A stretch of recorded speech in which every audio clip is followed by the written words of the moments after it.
प्रकार के रासायनिक हथियार अभी तक सामने आए।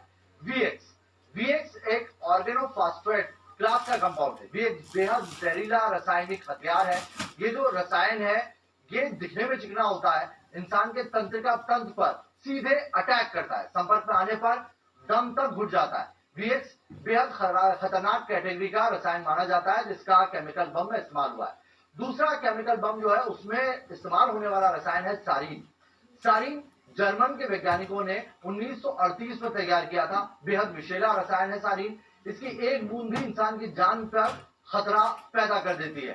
तंत्रिका तंत्र पर ये सीधे अटैक करता है, मांसपेशियों को भी नाकाम कर देता है।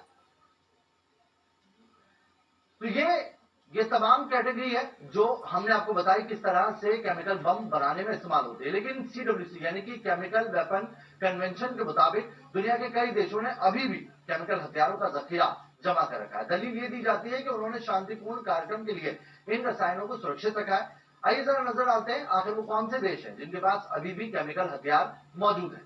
तो वो जो देश हैं उन पर भी नजर डालें तो रूस वो देश है, अमेरिका, चीन, अल्बानिया, इराक, लीबिया, ये वो देश हैं जिनके पास केमिकल बम मौजूद है। हालांकि पहले सीरिया के पास भी सामूहिक संहार करने वाले केमिकल बम मौजूद थे, लेकिन केमिकल वेपन्स कन्वेंशन के तहत किए गए समझौते में सीरिया ने अपने केमिकल हथियार नष्ट कर दिए थे। अब आपको ग्राफिक्स के जरिए यह समझाना जरूरी है कि कब कब इनका इस्तेमाल हुआ है, केमिकल बम को किन किन देशों ने इस्तेमाल किया, किन किन देशों में इस्तेमाल किया और कब कब इनका इस्तेमाल हुआ है। तो प्रथम विश्व युद्ध में इस्तेमाल हुआ था क्लोरीन फॉस्जेन गैस का। इसमें 90,000 लोगों की मौत हुई थी। इसके अलावा 1980 में इराक ईरान युद्ध में भी केमिकल बम के इस्तेमाल होने की जानकारी मिली थी। रासायनिक हमला हुआ था, कुर्दवासियों पर इसका इस्तेमाल किया गया था और 1988 में इराक ने इसका हमला किया था। मस्टर्ड गैस और नर्व गैस का इस अटैक में इस्तेमाल कुर्दों पर किया गया था। अब बता देते हैं आपको 1994 में जो अटैक हुआ जापान में, वहां पर भी केमिकल बम का इस्तेमाल हुआ। वहां पर जो गैस इस्तेमाल की गई थी वो सरीन गैस थी और उसके यूज से 8 लोगों की मौत हुई थी, लेकिन उसका असर तकरीबन 500 लोगों पर हुआ था। इसके अलावा टोक्यो में हुआ है केमिकल बम का इस्तेमाल। 1995 में टोक्यो मेट्रो में इसका इस्तेमाल हुआ। वहां पर भी जो गैस इस्तेमाल हुई थी वो सरीन ही थी और इस हमले में 12 लोगों की मौत हुई थी, वहीं 50 लोग इसकी जद में आए थे। ये बेहद खतरनाक कैटेगरी का केमिकल वेपन था।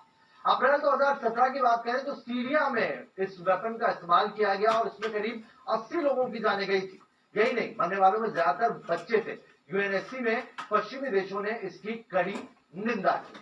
ये वो केमिकल हथियार हैं जिनका वक्त वक्त पर कई देशों पर इस्तेमाल हुआ, जिनके दूर दूर तक असर देखने को मिले। एक छोटे से ब्रेक के लिए रुकना होगा, तुरंत वापस।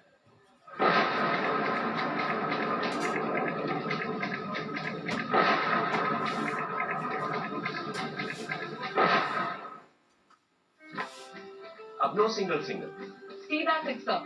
6 बीमारियों का एक वैक्सीनेशन, 6 in 1 वैक्सीनेशन। हाँ जी, देखा ना, ये स्किन इन्फेक्शन के लिए कुछ बताना।